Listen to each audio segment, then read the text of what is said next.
I was talking about, we got talking about Roerich, Nicholas Roerich. Did a lot of research on him. And then people told me that you took one of his homes and you've been working on it, and that you include that in some of your tours. Can you say anything? I know it's not pertinent, but just any asides? Yeah, Nicholas Roerich was the first Buddhist to be nominated for the Nobel Peace Prize. That's the cup half full. The cup half empty is Nicholas Roerich is the first Buddhist to be nominated and to lose the Nobel Peace Prize. That's the cup half empty. One of my favorite artists. In fact, this piece over here, I don't know if you know it, but it's one of the TS people traveling in India many years ago had a copy of their favorite Roerich painting made as a woven fabric. And anyway, so yes, when I was in Mongolia, maybe 2006 or something like that, I learned that there was a house where Nicholas Roerich had lived in 1925 and 1926. And I met a professor, Professor Bera, who had studied with Roerich's brother in Moscow in 1958. Khrushchev had ushered in a warm period, as it's often said, in the mid-50s, and had invited many of the Russia's intellectuals and artists who had been exiled, well, self-imposed exile. If you came home, you were killed by Stalin. And he invited them back. So Nicholas Roerich's older son, George Roerich, who did a wonderful Tibetan English dictionary and translated one of the first traditional Tibetan religious history books from Tibetan into English. So Bera had studied under him in 58 until, and George died either that year or the next year. But anyway, they became very good friends, and that was his professor. And Bera had discovered the house Roerich had lived and painted in with Helena, etc. And both sons actually traveled with them. I think both sons, yeah, in 25 and 26. And Bera had managed to get the house from the government, because after the fall of communism, under communism, everything belonged to the government, and you were just given things for free, like this is your apartment, and this is your this, and this is your that. But in the new world, it all became up for grabs.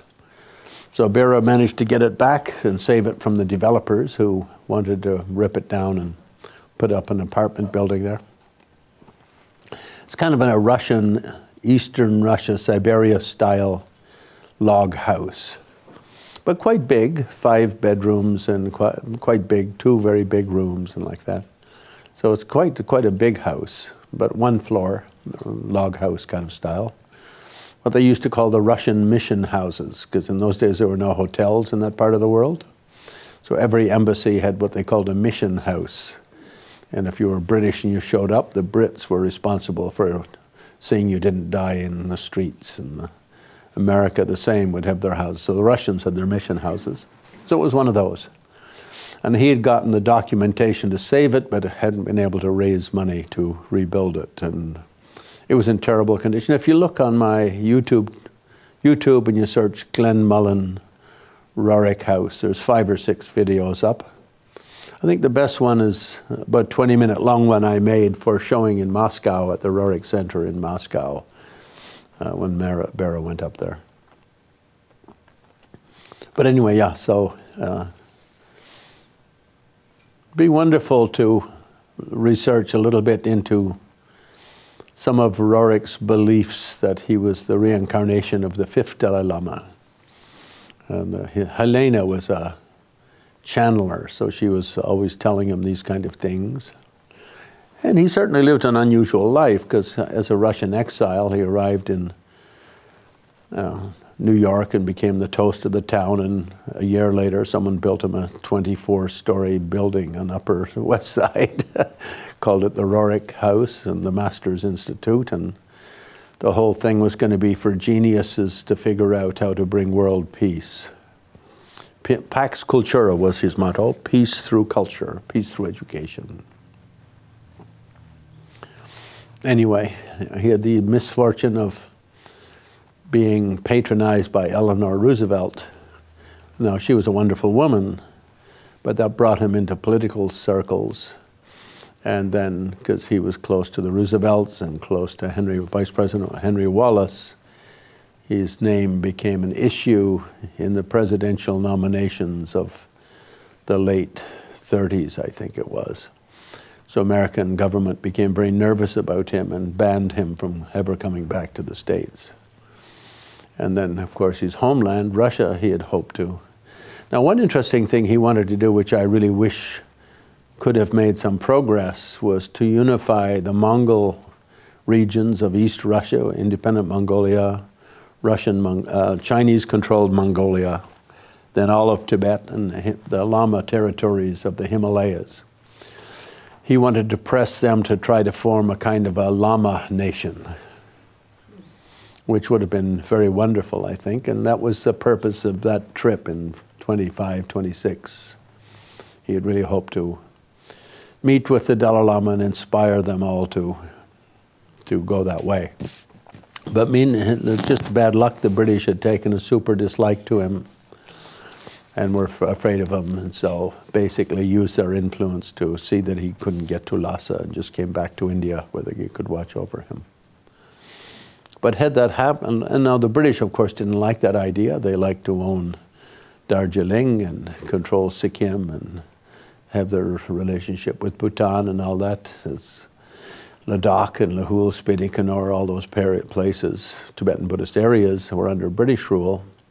So they didn't like Roerich's idea that England should give them back and they should become part of another nation.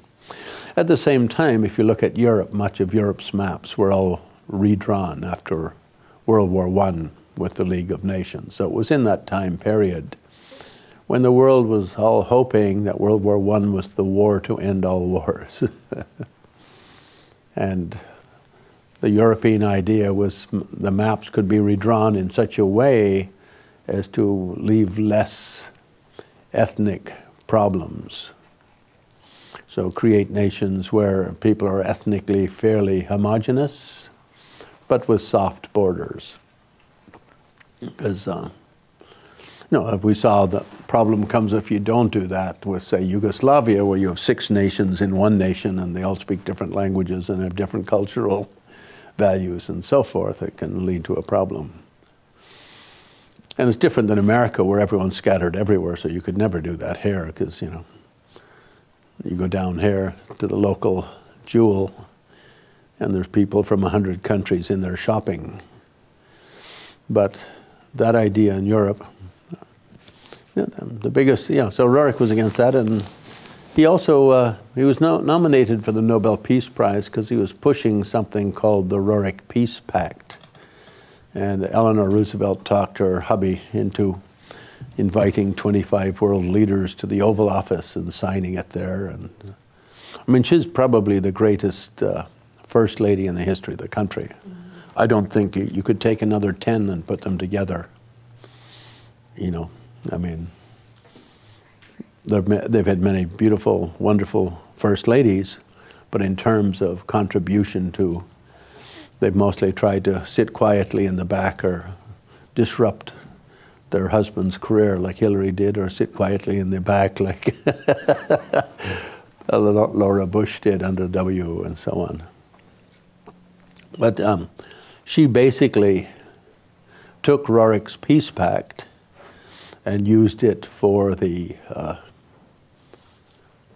the international human rights kind of program that she was trying to press around the world. Actually, it was her mom was very, very close to Nicholas Roerich. Her mom was kind of the big patron. But Daniel Entine, the director of the New York Museum, told me that Roosevelt himself kept a bust of Roerich on his desk. It's kind of a paperweight, and really liked him very much for his socio-political ideas. So I think sometimes you get artists who have political ideas, but they're very wacky and impractical. Or you get spiritual people with political ideas, but they're totally unworkable.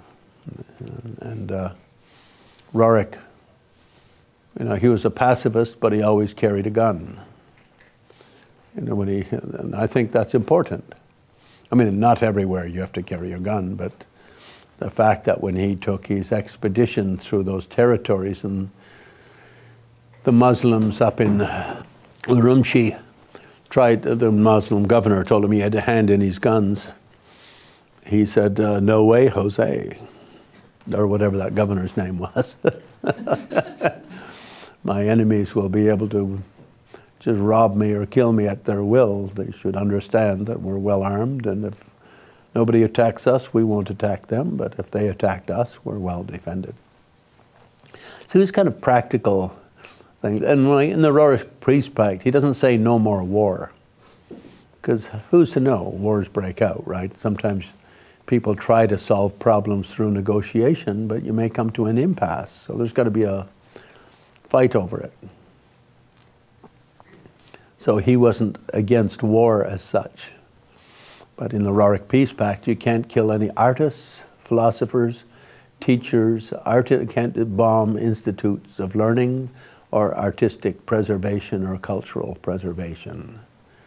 It should be between the dogs of war and left to the dogs of war to fight each other. So I think that's a practical solution. Of course, it didn't really bear fruit because, you know, in the mid-30s, because of his closeness to some of the fact that some of the political candidates were very close with him, got him banned from the country, and he never came back. And of course, Stalin became super strong in Russia, so that he was banned from Russia. So he lived out the remainder of his life from the mid-30s until he died in 47, lived it out not far from Dharmsala. I used to hop on my motorcycle and drive down there. Manali Kulu is in the Kulu Valley, near the town of Kulu, up in a little town called Nagar.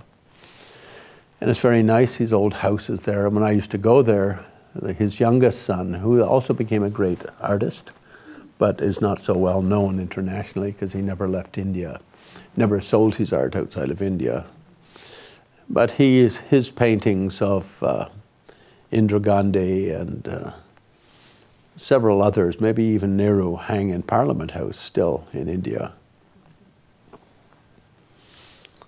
And when Khrushchev invited George to go back and teach, to open a Sanskrit Buddhist section in the Academy of Sciences in Moscow, he also asked about doing a Roerich show. And so at that time they went up, bringing up lots of art exhibits. And Mira was saying at that time, the lineup to go to that opening went 3 or 4 blocks down the road. But then George died maybe a year later. Many people think he was murdered by the KGB because he had become so popular so quickly that the powers that be were nervous that he might become a front runner for the bringing back of non-communist doctrines. It's never been proved, of course, that he was murdered because his body became the property of the state. In other words, the property of the people who perhaps murdered him. Then in the late 80s, the younger son was invited to do an exhibit in Moscow by Raisa Gorbachev, was a main patron. And she asked if, now he was very, very old at the time, and said, would you allow some of your stuff to come back to Russia and we'll build a big Roerich cultural center in Moscow to house and honor it. So they built this place, maybe $10, $15 million place. In Moscow? In Moscow, yeah. And the Rorik and his younger Rorik, now in his late 80s, flew up with his wife, and Gorbachev sent down a complete jumbo jet to bring up whatever they wanted to bring up. So they loaded all kinds of stuff into it, and because a lot of, they had just had lots of stuff lying around their house, basically. What had happened was in the late 50s, Gorbachev wanted them to come back, and they thought they may come back and started coming back. And then Gorbachev was a little bit sidelined by the hardliners. And so their ability to go back was cut. So Helena moved up to Darjeeling, died there, and of course her stupa is up where she was, her memorial stupa is up in Darjeeling. When I used to bring groups to Mongolia, we'd always go to the Rorik house. I don't lead groups to India, so I don't go to Rorik's home in Nagar or Helena's place up in Darjeeling. I'd love to do a book on Rorik the Buddhist, because that's something that's not really looked at so much in his life. And I don't know if you know the people up in, what's that city? They have the, I think the Agni.org, a book publisher up in Russia. They published 2 or 3 volumes of Rorik's paintings in books this size for about $500 each. This size and this thick.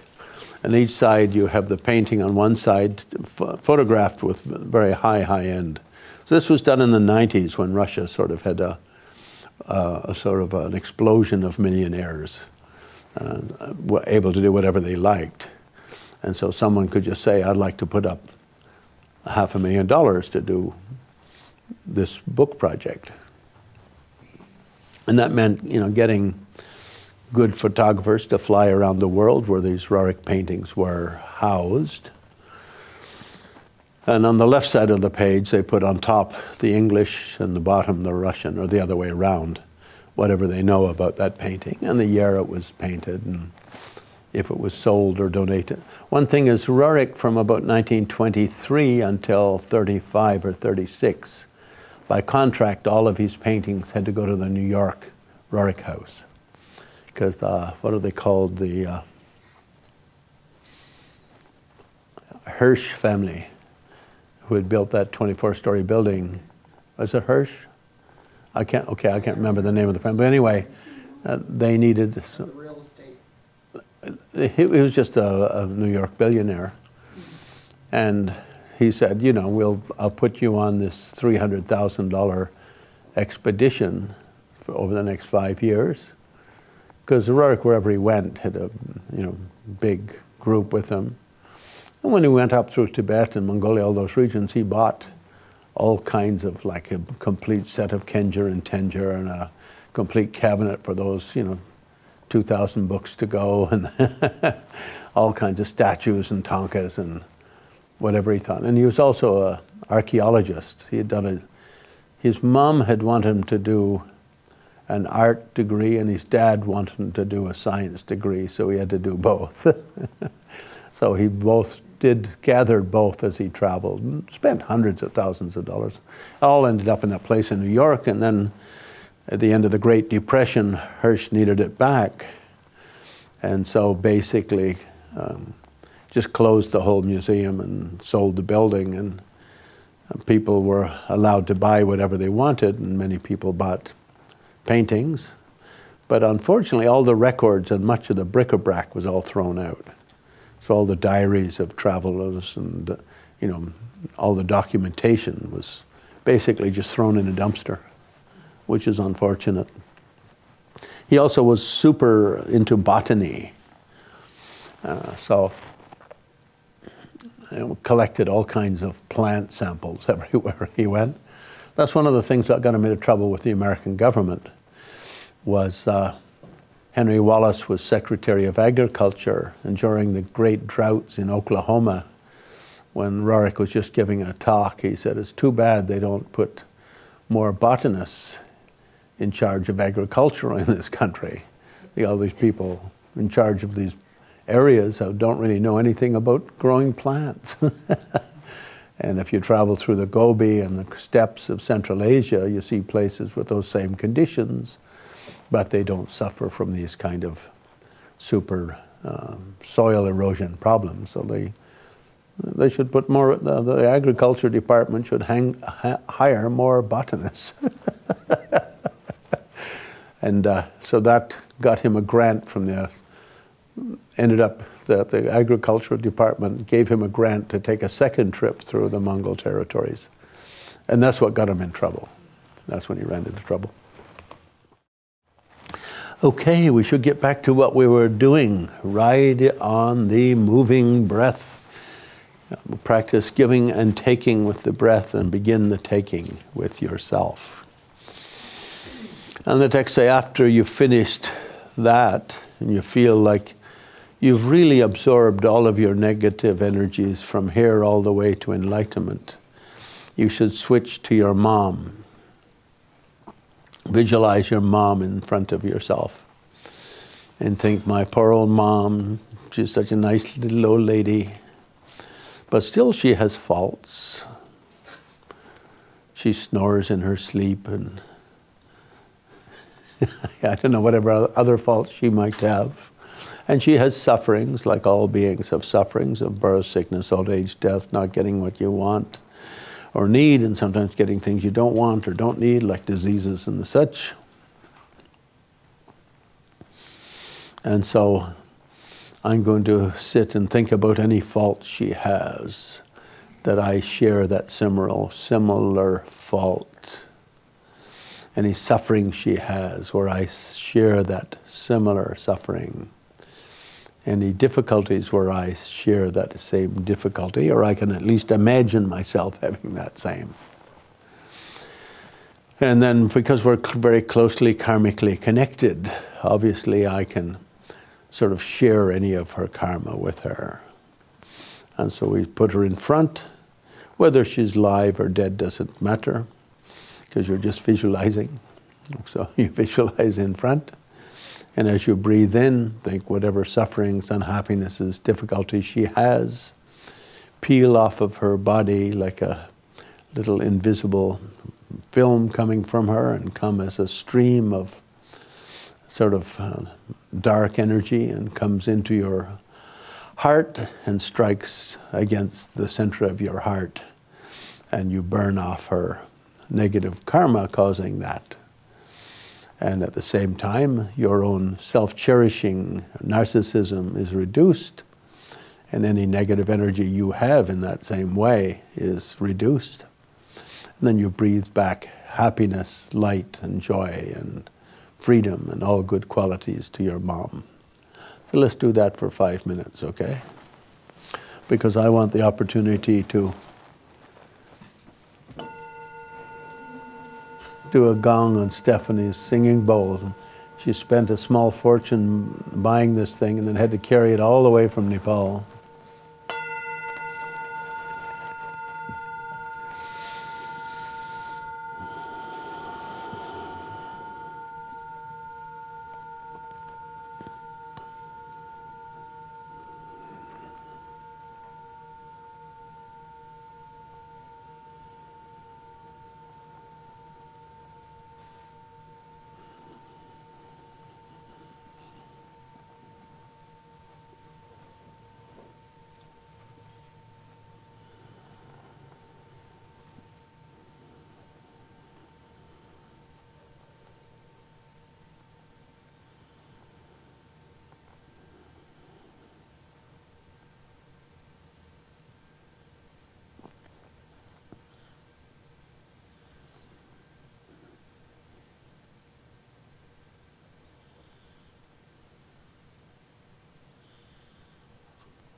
So that after we do with our mother like that for a few days or weeks or months, depending on how long it takes to transport your idea of your mom to enlightenment, then replace with your dad, then brothers and sisters, and then relatives, and then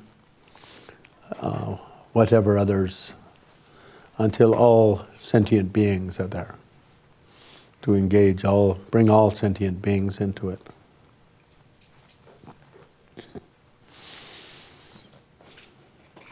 I think for most people not too well versed in the practice, the first two are important. To start with yourself, from yourself, all of whatever difficulties, just breathe in and remove your own difficulties from now and tomorrow, next week, or your own unhappinesses and sufferings and whatnot. And then with your own mother. I think in the Buddhist world, we think that a lot of people are unhappy with their moms as an adult, because when you're a young kid, you totally idealize the mom, and then in your teens and early 20s, you notice she's not quite as fabulous as you had idealized her in those early days. A lot of people never get over that, and they're sort of like grumbling about their mom for the rest of their life.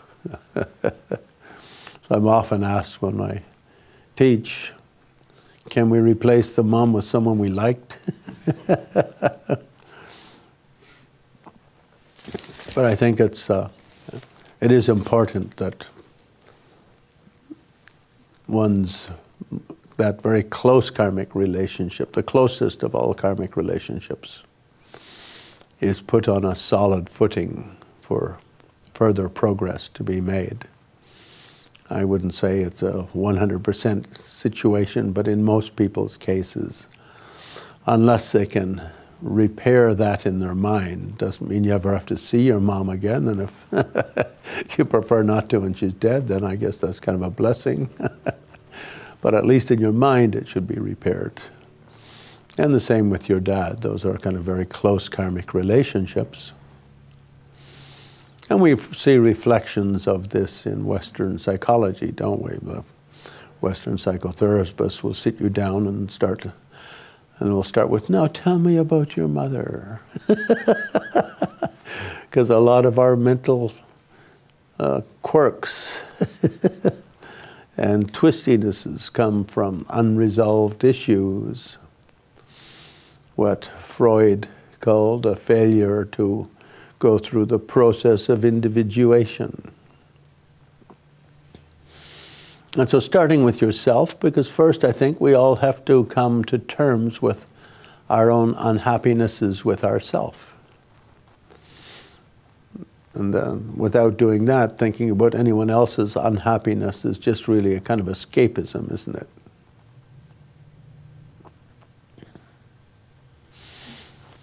And then with the mom, of course, as a kid, you idealize your mom and you grow up and you find out, well, actually, she has quite a few unattractive qualities as well. Maybe a bit of a racist, or a bit of a this, or a bit of a that. I like Bill Burr, the stand-up comic from Boston. I don't know if anyone knows him, but I watch his on YouTube from time to time, and there's one of him talking about that Los Angeles Lakers owner who got in trouble for telling his girlfriend not to have her photograph, not to post her photograph publicly with African Americans. It was very embarrassing to him. And then everyone got very mad, and Bill Burr said, you have to remember, this guy's 80 years old.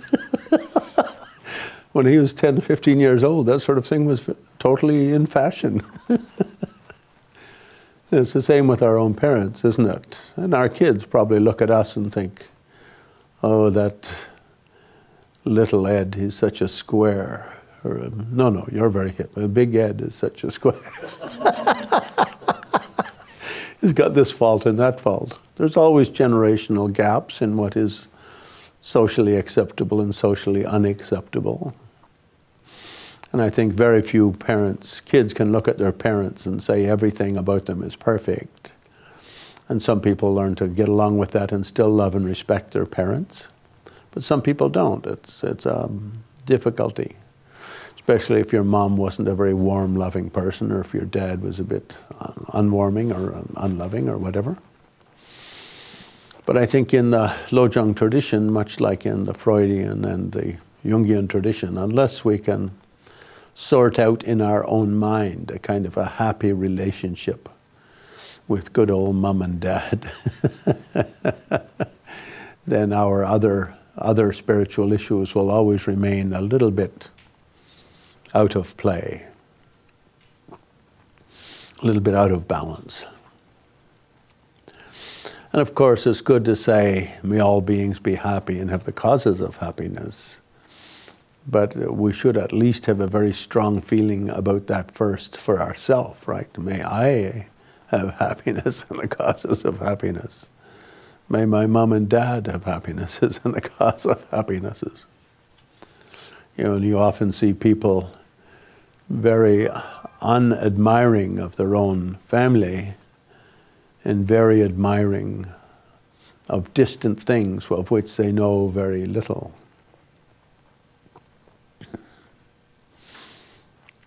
For instance, when I take groups traveling in Asia, very often the ladies fall in love with the Tibetan or Bhutanese or Nepali guides. They idealize them in such a kind of a way.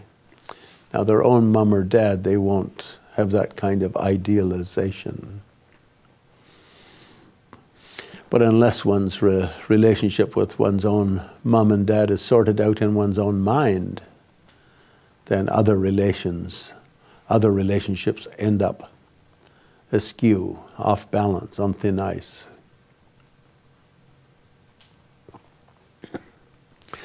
Between meditation sessions, it says practice on 3 objects, 3 virtues, 3 poisons, and 3 roots of virtue. So when we saw in the first point on the teaching on emptiness, see all things like a dream, look to the nature of the unborn mind, or look at how mind is future not yet come, past got, and present so infinitesimally small that by the time you say it, it's already gone. Notice the emptiness of emptiness, and rest in the alaya, and between sessions be like an illusory child, seeing all things you do as theatrical and being playful theatrical child in that piece of theater. And that was for ultimate bodhicitta. Be like sometimes in text they'll say, see everything like a rainbow, or like a hologram. They don't say hologram because they didn't understand hologram technology, but that's what they mean by rainbow or hallucination or whatever. Maybe that's what they meant by city of ghosts. So if you go by a certain kind of city where there's a lot of kind of ghosts, they can make holographic images to attract you. And then, oops, you're caught by the ghosts. I've had that happen a few times.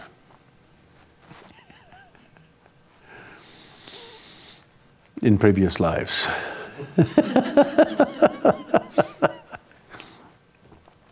But for the conventional bodhicitta, the teaching is practice on 3 objects, 3 poisons, and 3 roots of virtue. And the 3 objects are things that are beautiful and attracting, repulsive and therefore either irritating or rejecting,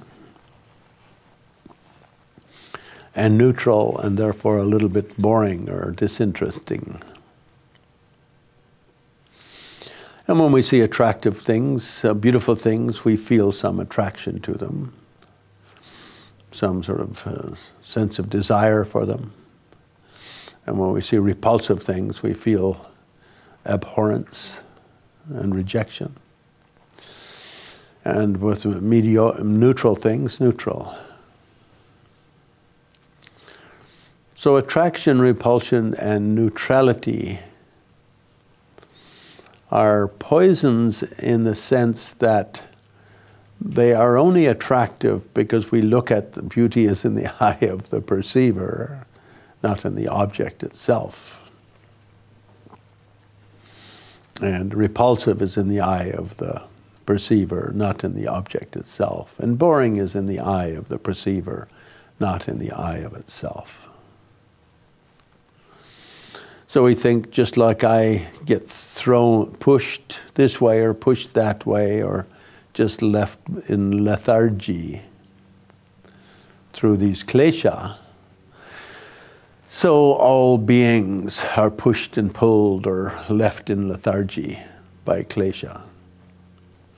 And when we do what we did before, we first breathe in and think, oh, however much of this I have from now on until enlightenment, I breathe it in and I breathe out. Instead of attraction, freedom. And instead of lethargy, joyful appreciation. And instead of abhorrence, a kind of I don't know, what would you say, a sort of a patient witnessing, a calm observance, something like that. Like if we take cockroaches, and we see a cockroach and we may think, what a horrible thing, and we feel, ooh, like that. But Mr. Cockroach thinks Mrs. Cockroach is very beautiful, and Mrs. Cockroach thinks Mr. Cockroach is very beautiful.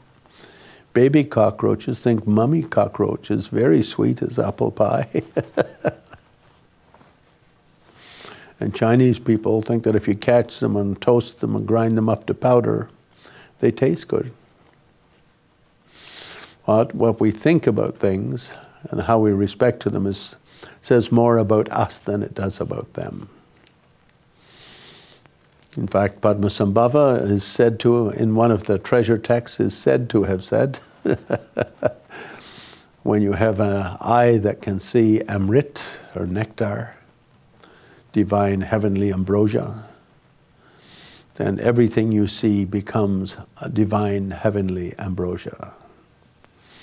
And when you don't have the eye to see in a heavenly ambrosial way, everything is either pulls you towards it or pushes you away from it or just leaves you feeling disinterested.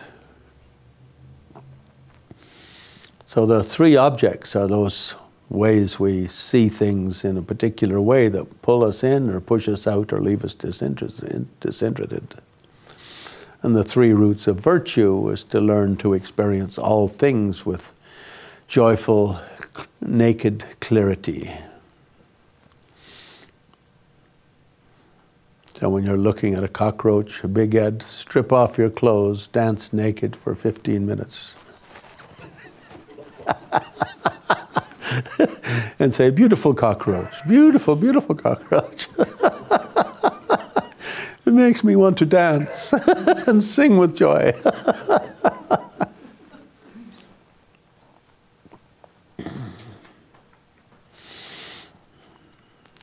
And another post-meditation period suggestion is to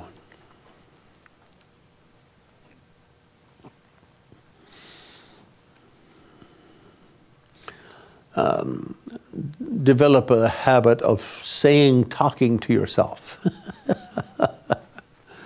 when you see something very irritating. Say, just like I experience irritating things, all beings experience irritating things. I breathe in the irritation and breathe out happiness.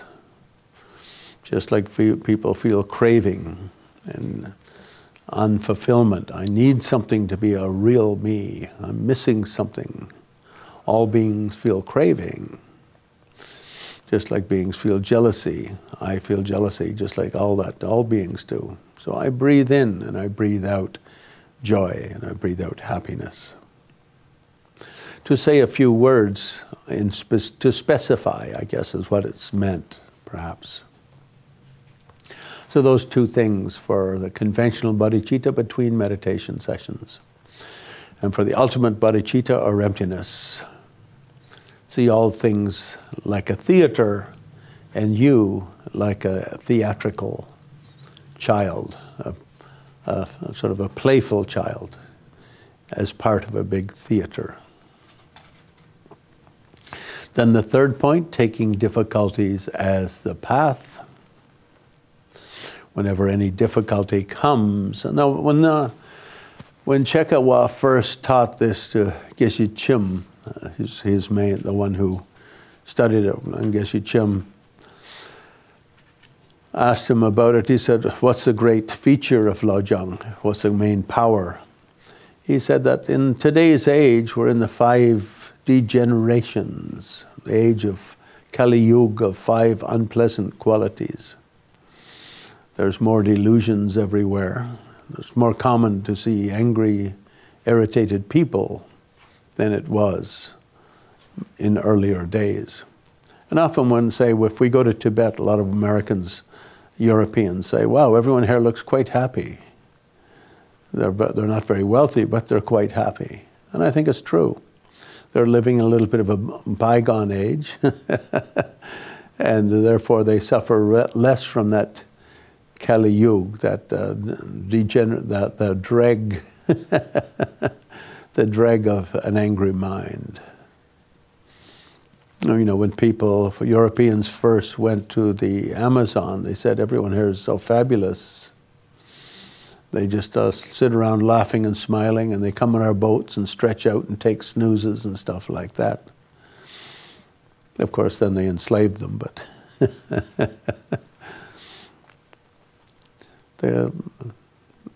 the predominance of anger, hatred, and the klesha, greed now is almost like an international norm.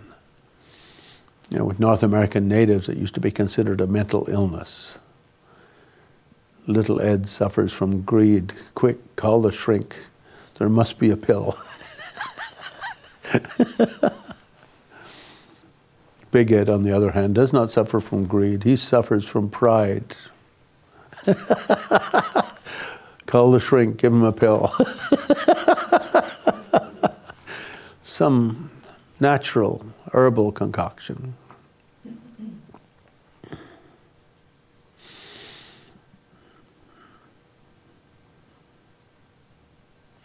So Geshe Chegawa says, in this age, greed has become heavier, and anger has become heavier, violence has become heavier.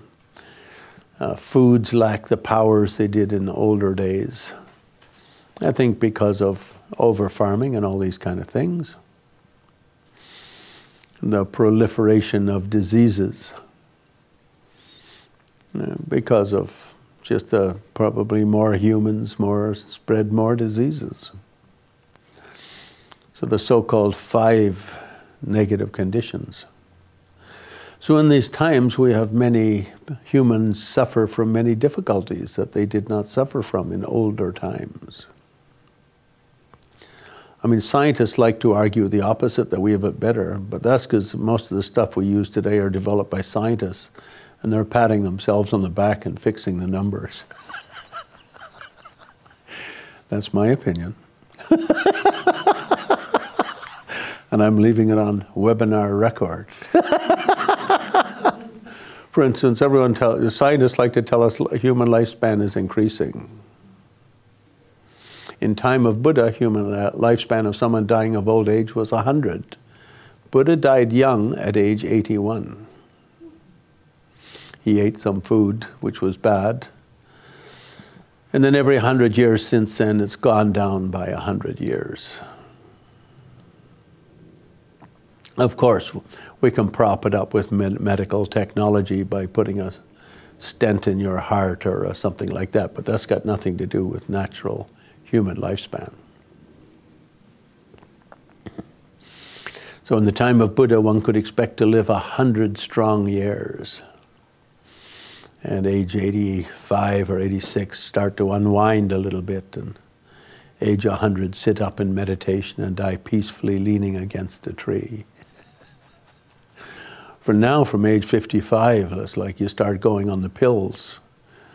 When I stay with friends over 60, in the morning they line up their boxes of pills with like 20 or 30 pills they're eating. And that's just to get it through the 60s. Well, wait till they get to the 70s.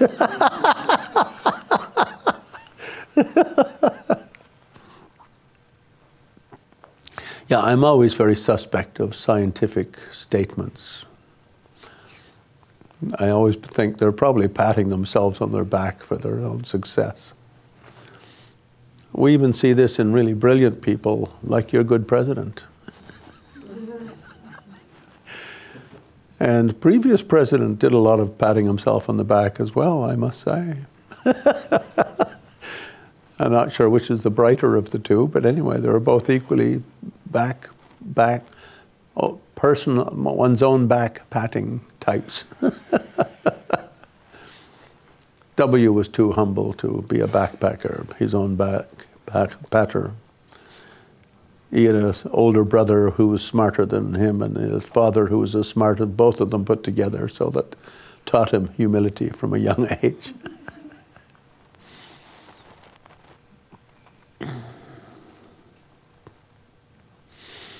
Chigawad says, because in this dark age we have many difficult conditions. We're surrounded by greed, surrounded by anger, surrounded by violence, and it's everywhere.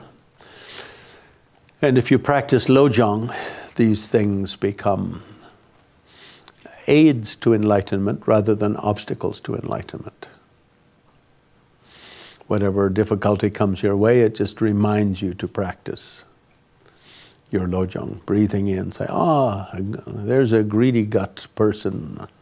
I breathe in, I feel a little greed myself from time to time. I breathe it in. Greed gone. Breathe out, freedom.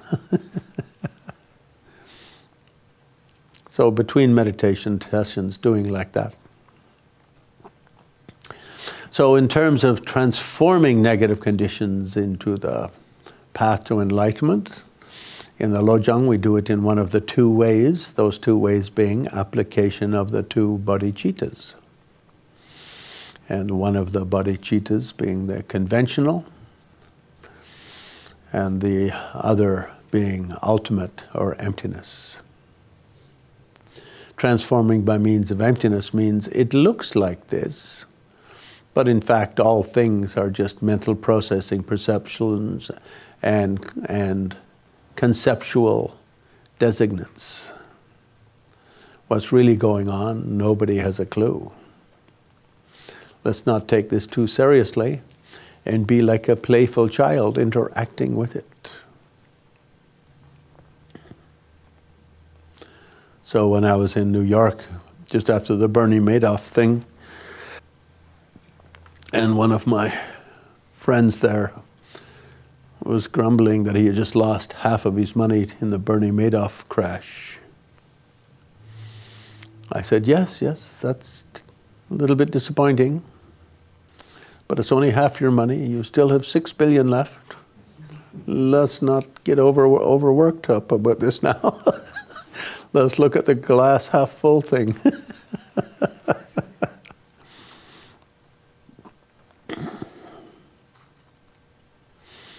By means of the ultimate bodhicitta, meaning how all things are like a dream and like an illusion and an hallucination, in that they get their nature in our mind by the nature or status we give to them.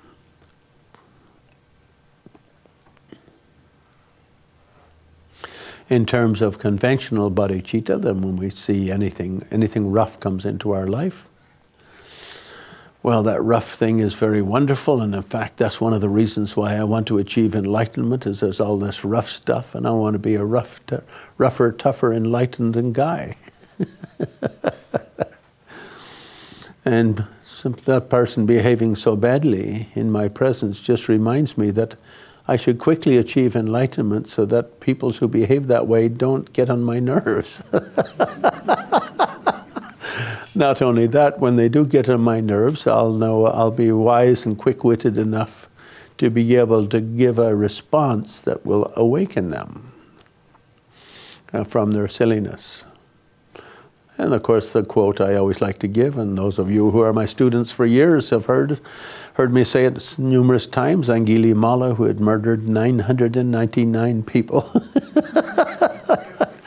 And Buddha went to tame him, and Angulimala jumps out and strikes like this and strikes like that and misses, and eventually Buddha, he runs out of energy and falls exhausted on the ground, and Buddha sits on his head, just like Stephanie sat on Vajrapani's head.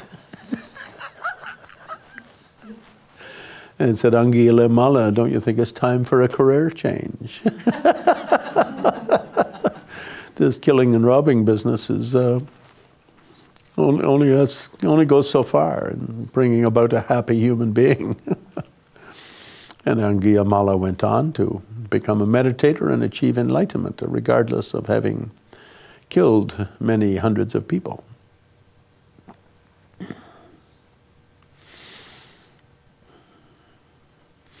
And so a main practice is whatever negativity comes into our life, and if we find it even slightly disturbing, to just breathe in the disturbing feeling to our heart and breathe out relaxation and happiness and joy, and to remind ourselves, maybe I've still got a little way to go here. Rather than see it as an obstacle, see it as take it as an inspiration in one's enlightenment.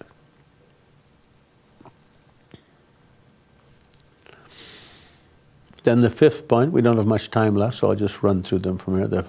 The fourth, the signs of progress. Usually they just say, you should notice that every month your mind gets a little more relaxed and happy.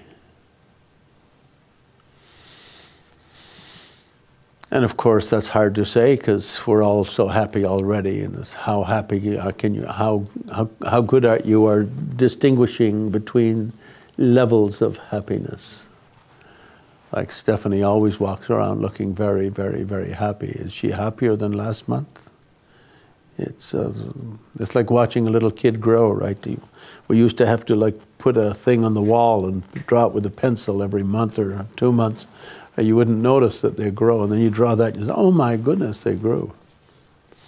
We could do that with Stephanie's happiness level, get some sort of brain scan and record it this month, and then the next year do it again, and oh, look at this, she's up to this happiness level now.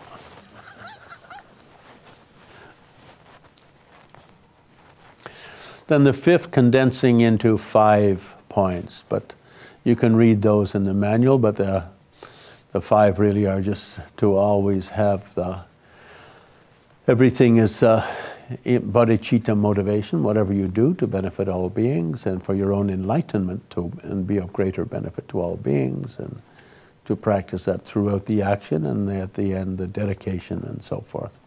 They're called the 5 forces or 5 powers, and they give them kind of exotic names like the white seed and so on. Buy 3 copies of my book, Training the Mind in the Great Way, and read each one time, and you'll remember those 5.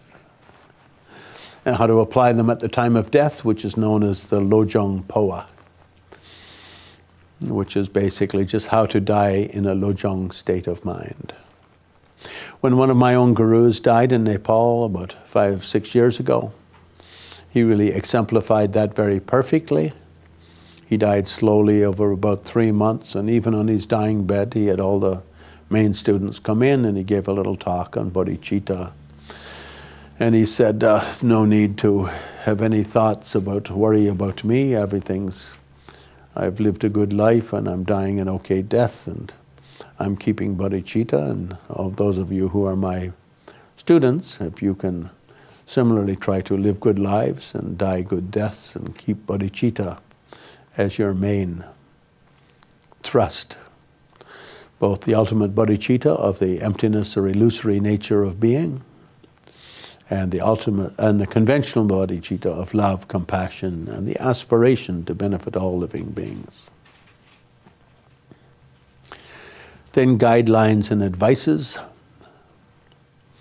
for the 6 and 7 points, and you can read over those. I don't think they're terribly important.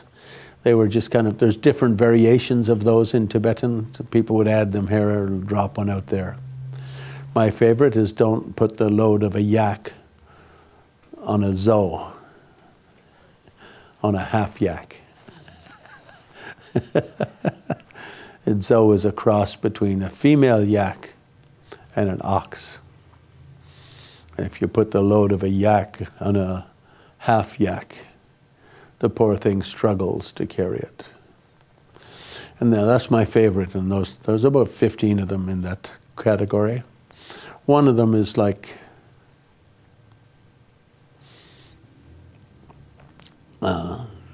accomplish the 3 difficulties. I like that one.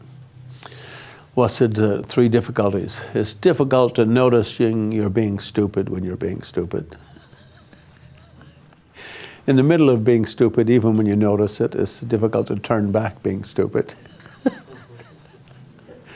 They don't say stupid, they say klesha, distorted state of mind. But let's just call it stupid. And it's difficult to uproot the very source of such stupidity. So when you start to get angry, it's difficult to notice you're getting angry. You just get carried away by the anger. And even when you notice it, you're still a little bit angry. And it's difficult to develop the state of mind where anger is not something that arises at all, but rather a whole different dimension of responding to undesirable circumstances.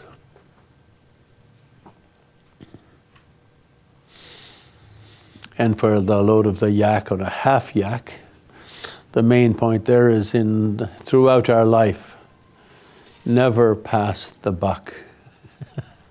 If there's a heavy load, don't try and slip away and have someone else carry it, if you're connected to it. I think that's very important in life, for people to feel honest with integrity, and to be honorable and noble. There's always the feeling of something unpleasant's coming along, to duck behind a tree and hope it hits someone else. But the Lojong suggestion is don't bother. Take it on. Don't let it hit some half yak. You're the yak. Be the yak. An old Zen saying, just be the yak.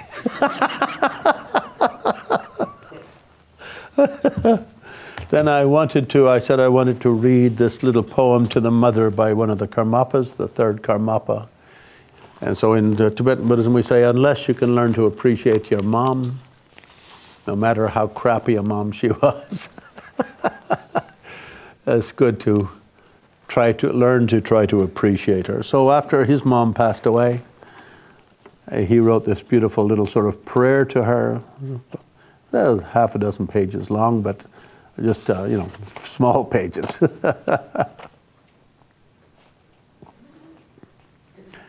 The kindness of the mother is inexpressible. So anyway, as I mentioned, I was after my 12-year training in Dharmsla, I went back to Canada, and I took up residence in Toronto. And for the first 3 months, I lived in the Gelugpa Center. But then I noticed that the Kagyu Center was in a much nicer part of town, just 3 hours walk from the beach, and with very nice rooms. And the head lama there said to me, well, it would be great if you would live here, and any teachings you want to attend, of course, so you're perfectly welcome, but also if you would teach in the center. And so then I got a great price on a room and a little apartment in the center. and would teach 3 times a week, and also sometimes when that Lama was teaching things I hadn't received before, would attend those teachings. And he had this little text which he liked to chant every day. And he said, Lama, it'd be great if you could translate this in English. I would like some of my students to do it. And he used to chant this every day himself. So anyway, it seems the third Karmapas, it was one of the good Karmapas. There were 2 good Karmapas, the 3rd and the 8th. The others were a little bit on the harsh side. They mostly had warlords as their patrons. Were always fighting with the Drikungavas or the Drukpas or someone else.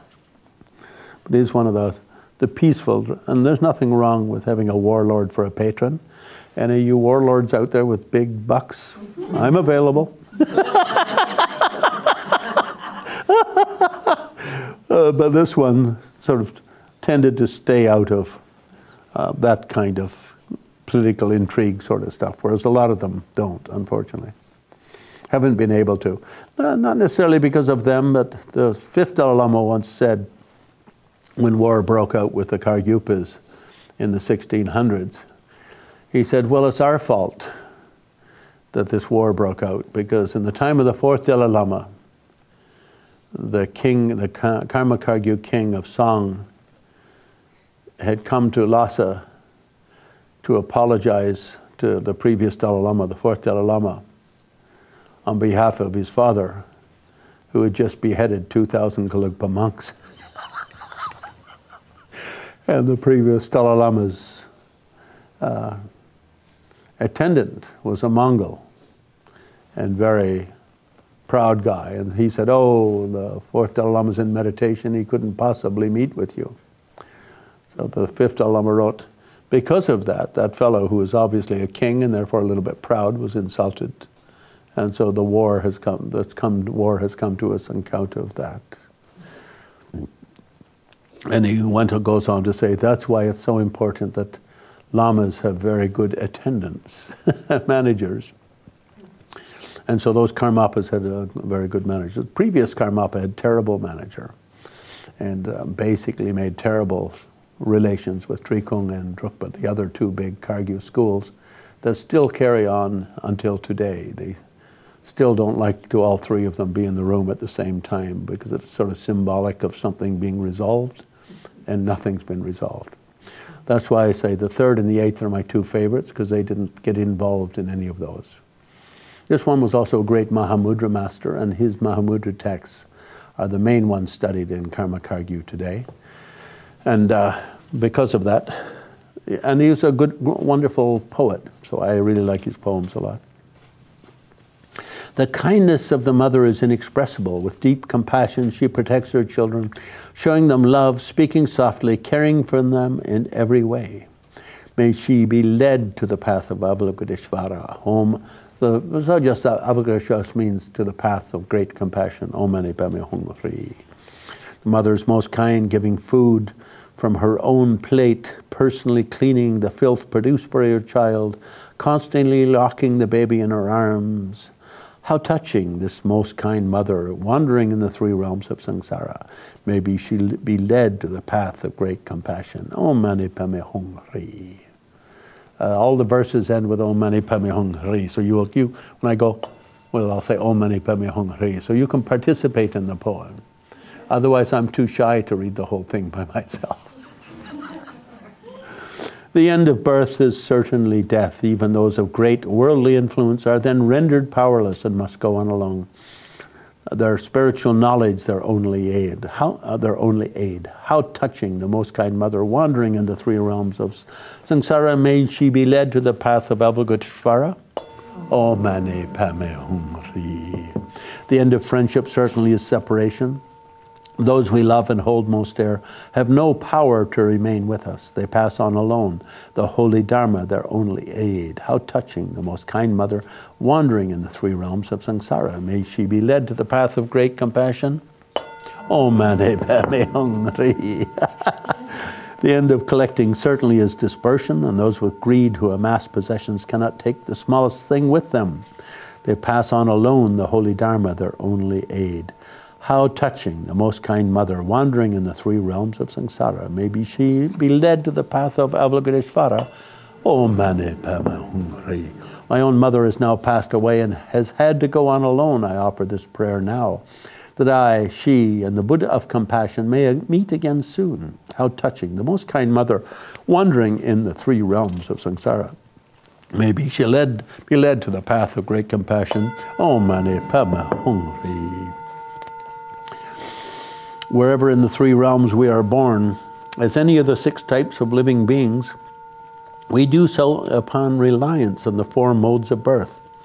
And except in cases of birth by miraculous means, our bodies are produced in reliance upon parents. When by the power of karma a child enters a woman's womb, she must carry him for 9 months and 10 days. How touching, the most kind mother, wandering in the 3 realms of samsara. Maybe she led to the path of great compassion. Om Mani Padme Hum Hri. Then at the time the energies cause the hormones to become active, she is overcome by labor pains and feels like her body is being split apart.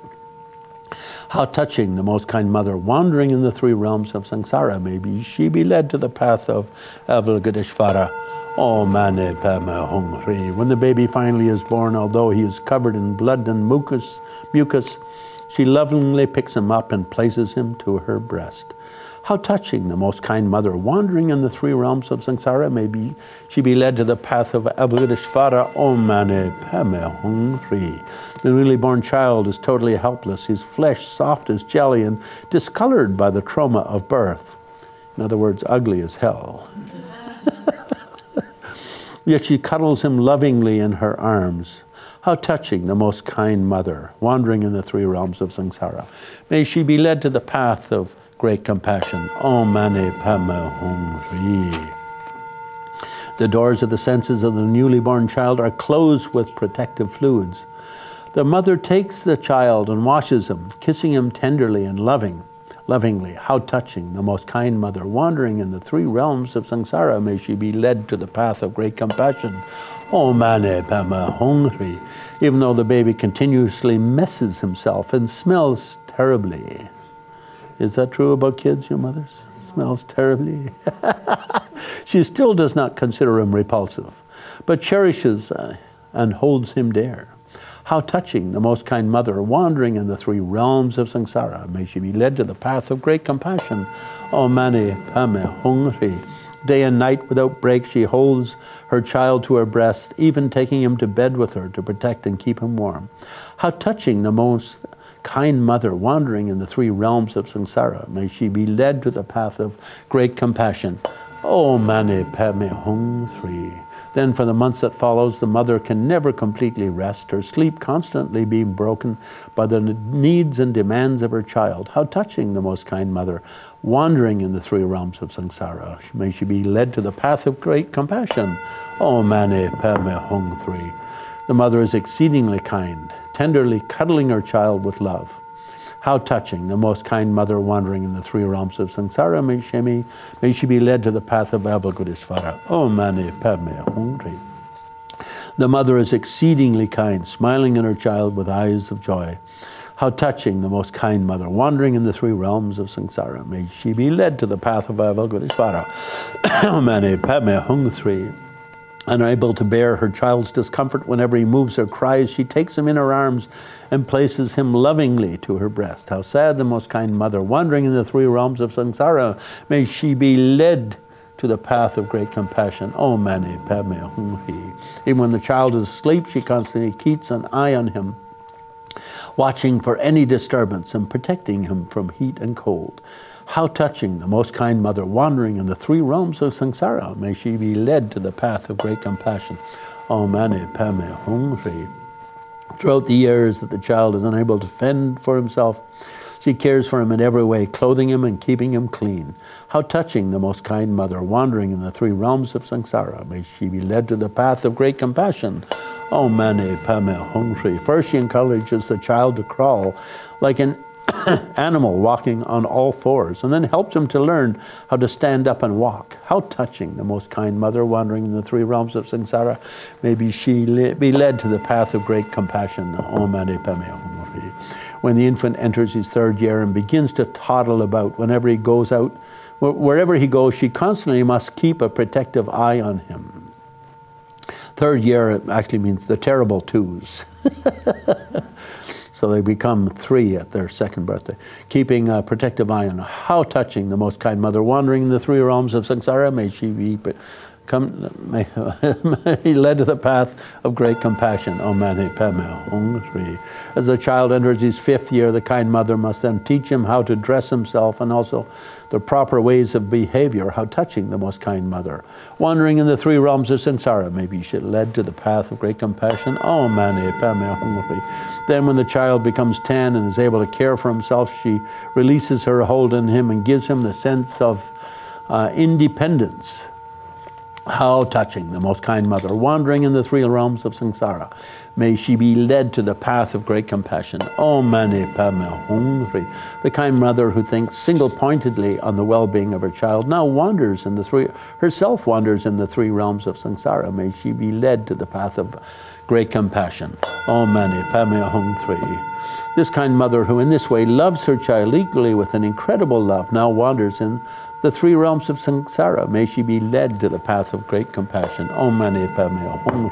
The kind mother who in this way provides her child with the power of life now wanders in the three realms of samsara. May be she led to the path of great compassion. Om Mani Padme Hum. The kind mother who in this way sacrifices all for the benefit of her child now wanders in the three realms of samsara. May be she be led to the path of great compassion. Om Mani Padme Hum. And now this kind mother has been carried away by the Mara of impermanence and wanders in the bardo. May she be led to the path of great compassion. Om Mani Padme Hum. The kind mother has been taken, I know not where. The kind mother, thoughts of whom refuse to leave my mind. The kind mother of whom I can say nothing bad. The kind mother who again and again appears in my thoughts. The kind mother, thoughts of whom bring tears to my eyes, now wanders in the three realms of samsara. Maybe she be led to the path of great compassion. Om Mani Padme Hum. O mother who has died and passed away, your body and mind gone separate ways, may you reborn in lands of great bliss. Om Mani Padme Hum. Having been reborn, may you attain the heart of enlightenment. Having gained enlightenment, may you then fulfill the needs of sentient beings. I beseech you, keep in mind these words of great meaning that I offer from my heart. Om Mani Padme Hum. By the blessings of Buddha Vajradhara, who is the Lord of Tukpa Koka Pure Land, the mystical activities of Guru Padmasambhava, who abides in Ngayabling, and the prayers of myself, who in Tibet is known as the Karmapa Lama, may the kindness of the mother be repaid. Om Mani Padme Hum. I like doing that one because it always makes some of the ladies cry. Did any ladies cry?